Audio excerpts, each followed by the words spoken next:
Sebelum pulang ke rumah, Kim mampir ke pasar untuk membelikan putrinya sepatu baru. Setelah membeli sepatu, dia lalu makan di kedai terlebih dahulu. Waktu sedang menunggu makanan pesanannya, ibu si pemilik kedai terlihat sedang mengobrol dengan pengunjung lain. Si ibu bertanya, apakah benar ada banyak sekali warga sipil di kota Gwangju tewas? Namun si pengunjung menjawab, mungkin kabar itu cuma rumor. Soalnya di berita TV yang semalam dia tonton, tentara-tentara di sana katanya sedang berjuang dengan gagah berani mempertaruhkan nyawa untuk mengamankan kota. Mendengar obrolan itu, Kim pura-pura tak peduli. Saat membaca koran di meja, lagi-lagi isi beritanya penuh dengan propaganda kebohongan pemerintah. Meski sebenarnya hati Kim terasa perih, tapi dia tetap berusaha tak peduli. Ia terus makan sambil menahan tangis. Selesai makan, Kim melanjutkan perjalanan. Di jalan, waktu sedang berhenti menunggu orang menyeberang, Kim memandangi sepatu baru putrinya yang sangat cantik. Dia tak sabar melihat wajah bahagia bidadari kecilnya. Sepanjang jalan, Kim menyetel lagu kesukaannya sambil bernyanyi untuk menenangkan pikiran. Namun tetap aja hatinya tak bisa tenang. Ketika mengingat betapa parahnya keadaan warga kota Gwangju, dia merasa bersalah telah pergi kabur sendirian. Di jalan, Kim berhenti. Ia menangis kebingungan tak tahu harus berbuat apa. Hingga akhirnya, Kim memutuskan putar balik kembali ke kota Gwangju. Di jalan, dia mampir ke bengkel lalu meminjam telepon. Di telepon, Kim minta maaf pada putrinya. Dengan mata berkaca-kaca, Kim berkata, ayah merasa malu dan tak bisa pulang ke rumah dulu.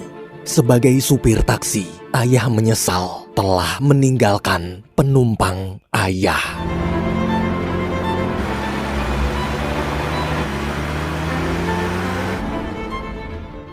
Waktu sampai di rumah Huang, istri Huang memberitahu kalau sekarang suaminya sedang pergi ke rumah sakit. Di rumah sakit, Kim menyaksikan bagaimana parahnya kondisi korban-korban kekejaman tentara. Ia terus berjalan hingga akhirnya Kim sampai di suatu ruangan. Di sana dia melihat Peter dan Huang sedang menangis memandangi satu jasad. Ketika Kim membuka penutupnya, ternyata jasad itu adalah jasad Jae-sik.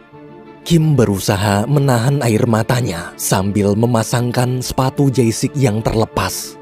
Pemuda pemberani itu kini telah gugur. Ia lalu mencoba menguatkan Peter. Sekarang mereka tak boleh menyerah dulu karena Peter harus menepati janjinya pada Jae-sik. Kim menyuruh Peter mengangkat kameranya dan jangan pernah berhenti meliput.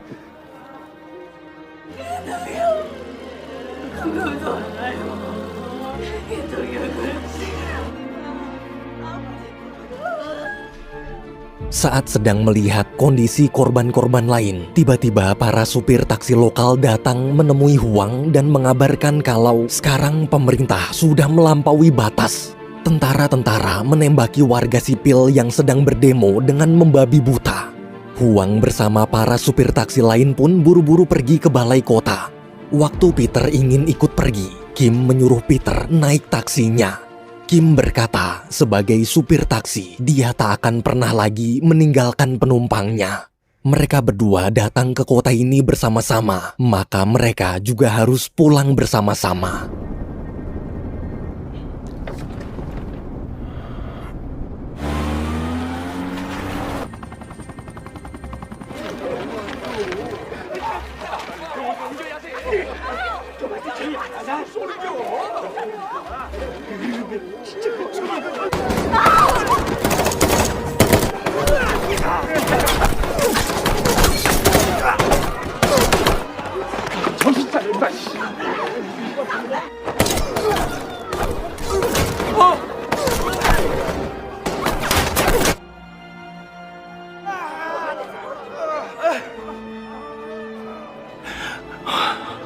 Di tengah situasi mencekam itu, supir-supir taksi Gwangju mengatakan kalau mereka tak bisa cuma diam aja membiarkan para korban tergeletak di sana. Mereka semua harus menolong. Mendengar itu, Kim lalu menyuruh Peter terus meliput, sementara dia akan pergi bersama para supir taksi lain untuk menyelamatkan korban.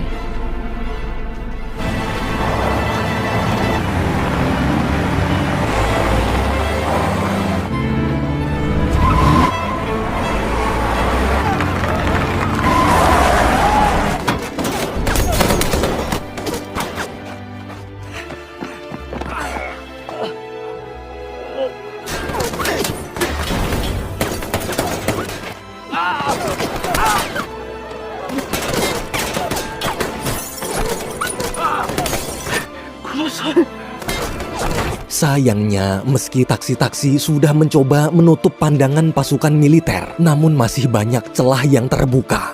Dari belakang, anak si ibu yang kemarin Kim antarkan ke rumah sakit datang mengendarai truk besar, kemudian membantu menutupi pandangan pasukan militer. Melihat keberanian para supir taksi itu, seluruh warga berbondong-bondong ikut menolong. Saat sedang mengangkuti korban satu demi satu, pihak militer menembakkan banyak sekali gas air mata. Ketika para supir taksi baru menurunkan sebagian korban di tempat aman dan ingin kembali menolong korban yang masih tersisa, mereka kaget melihat pasukan militer bergerak maju mengarahkan senjata ke arah warga.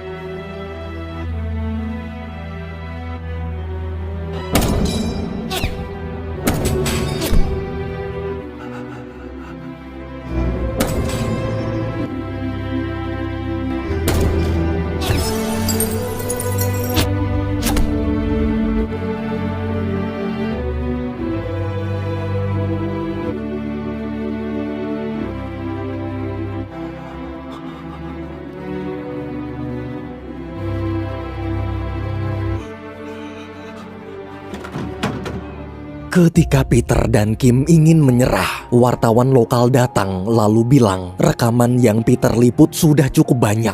Sekarang sudah saatnya Peter pergi dari kota Gwangju.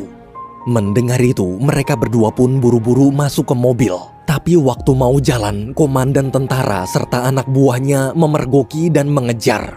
Untungnya mereka lolos.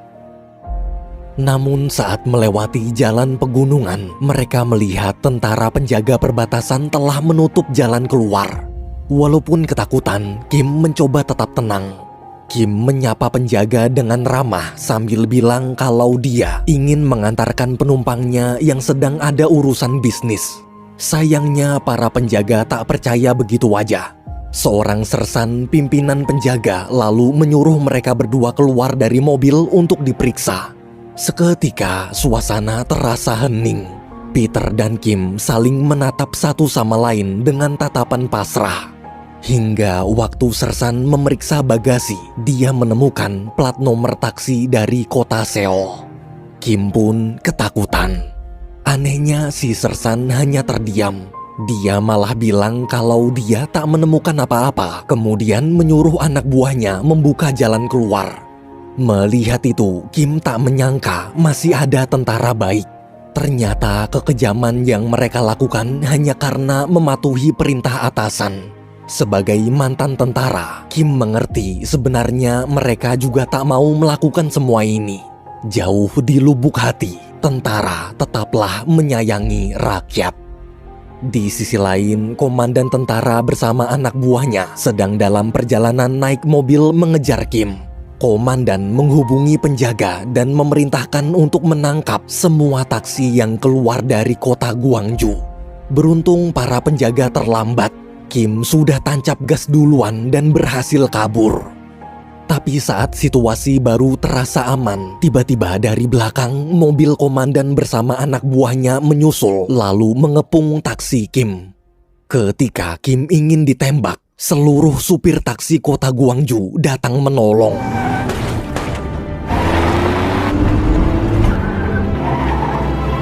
Kumae. 잃어버려. 시골.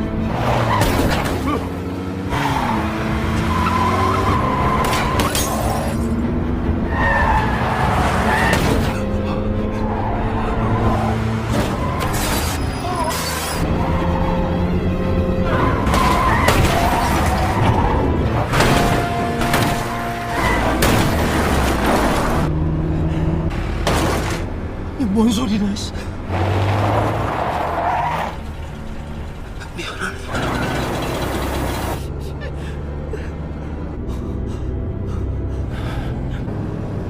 하지 마시고! 예! 얼마?